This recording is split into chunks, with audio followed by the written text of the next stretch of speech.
Greetings and welcome to ValoU. I'm Zaladrith and I'll be your instructor for today. Today's class is Tactics 130, Defender's Advantage.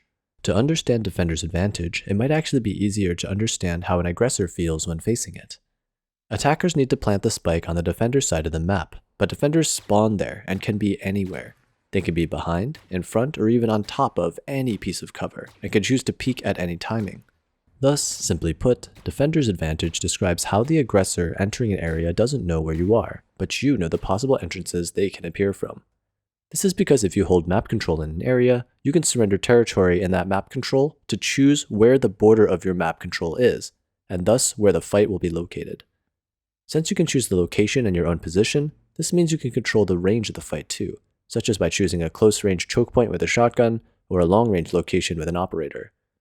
While you choose the angle and range of the fight, attackers can only walk into it, unless they use utilities such as smokes, flashes, etc. to counter it. In this example, even though I missed most of my bullets, my location surprised the enemy so much that they barely even fired at me before I get a kill and make my getaway. As soon as you get spotted by an enemy though, then you lose Defender's Advantage.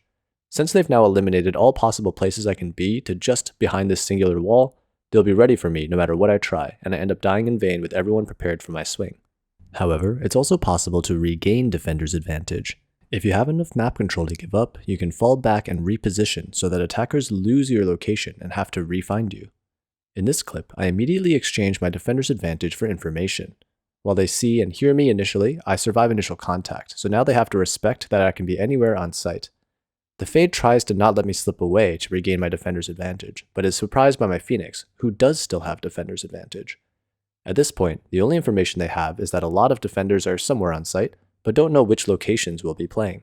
My team then proceeds to spend their Defender's Advantage peeking the enemy instead of picking a strong angle, double swinging off contact, or any other effective use of Defender's Advantage. During that time, I decide that it's likely that the enemy will rotate, since they've spotted all 5 of our agents on B. From my team's comms, I know all 3 of the surviving enemies were B as well, so I pick a random, unlikely piece of cover, and don't do anything useful instead of watching belt or something until I end up surprising the jet, winning us the round on time. As long as you have map control, the enemies need to respect many more possible locations that you can be, and it makes it very difficult to be vigilant against all these possibilities when the number of possibilities becomes almost endless. Also, it's important to note that Defender's Advantage is a concept that applies to all map control, not just the defending team. You can just as easily use Defender's Advantage to punish defender team pushing out into the attacker's map control, or to defend the spike after planting. In this clip, Fade has no idea where I am, and tries to clear as much of sight as possible with utility, but there's simply too many angles I could be playing that she never has a chance. If I made a footstep heaven though, then I would be surrendering my Defender's Advantage, even though I am an attacker playing post. In summary, Defender's Advantage describes how aggressors don't know where you are, but you know exactly where enemies can come from. It lets you choose the location and range that battles will take place. Defender's Advantage is lost when you run out of possible alternative locations that you can be. You can slip away and reposition to regain Defender's Advantage. And Defender's Advantage applies whenever an aggressor is trying to take away your map control, not just when you're on defender's side. That's all for today's lesson. If you have any questions, feel free to reach out to the lecturer or the TAs in the comments below. Thanks for attending, and we hope you enjoy your stay here at ValoU. Spike down, C. Bait.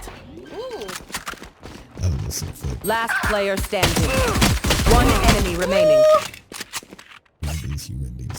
Phoenix was 85 hit.